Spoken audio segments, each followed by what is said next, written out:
ஒவ்வொன்றும் multiple injuries. இந்த காயங்கள் வந்து ஹாரிசான்டல், வெர்டிக்கல், தம்பி ஹாரிசான்டல், வெர்டிக்கல், ஒப்ளிக் அப்படின்னு சொல்லி ஒரே காயத்தில் போட்டு மல்டிபிள் லீனியர் பேரலல் இன்ஜுரிஸ்ன்றாங்க. அப்போ ஒரு காயம் நீங்க மார்க் பண்ணி இருக்கிறது வெவ்வேறு திசைகளில் இருக்கக்கூடிய காயங்களை தொகுத்து கொடுத்துருக்குது. இது மாதிரி 13, 14, 15, 16, 17 இருக்கு.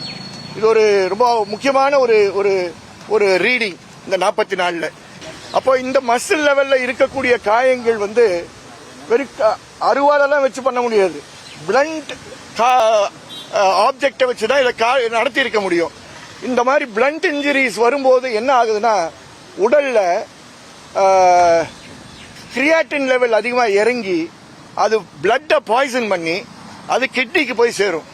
அது கிட்னிக்கு போய் சேர்றதுனால தான் இந்த ட்ரோமேட்டிக் டாப்டோமயாலிசிஸ் என்ற ஒரு நிலை ஏற்படும். இதை அன்னைக்கே நான் நீதிமன்றத்தில் வாசித்தேன். யாருக்காவது நீதிமன்றம் நீங்க ஃபாலோ பண்ணிருந்தா நீங்க பார்த்துருப்பீங்க. அதை வாசித்தேன். அதுதான் நடந்திருக்குன்றது இதை காட்டுது. அதனால அவர் வந்து ஃபிட்ஸால இறந்து போயிட்டாரு, ஹார்ட் ஃபெயிலியரால உடந்து போயிருக்காருன்னு நிறைய பேர் பேசிட்டு இருந்தாங்க. அதெல்லாம் இதுல ஒரு வார்த்தை கூட இல்லைன்றதை வந்து நான் சொல்ல விரும்புறேன். மருத்துவர்கள், இதை நடத்திய மருத்துவர்களை பாராட்ட கடமைப்பட்டிருக்கிறோம். இதுல வந்து நல்ல விஷயங்கள் நடக்கும் போது பாராட்டணும். இது வந்து 3.5 மணி நேரத்துக்கு மேல நடந்த ஒரு போஸ்ட்மார்ட்டம். இந்த போஸ்ட்மார்ட்டம் ஆரம்பிச்ச நேரம் வந்து 5:45க்கு ஆரம்பிச்சது, முடிஞ்சது வந்து 9:20க்கு முடிஞ்சிருக்கு. ஒரு ரொம்ப நேர்மையாக நடந்திருக்கக்கூடிய ஒரு சமீபத்தில் நேர்மையாக நடந்திருக்கக்கூடிய ஒரு போஸ்ட்மார்ட்டம்.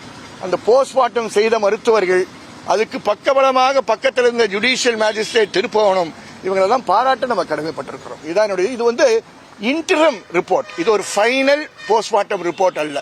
இது வந்து ஒரு இன்டரம் ரிப்போர்ட். இது ஒரு ஃபைனல் போஸ்ட்மார்ட்டம் ரிப்போர்ட் அல்ல. ஃபைனல் போஸ்ட்மார்ட்டம் ரிப்போர்ட் வரும்போது முழுமையாக பார்த்துக் கொள்ளலாம். ஆனால் இதுல இருந்து அதோடைய திசை என்ன என்பது தெரிகிறது. ரொம்ப தெளிவா இருக்கு. சிபிஐ விசாரணை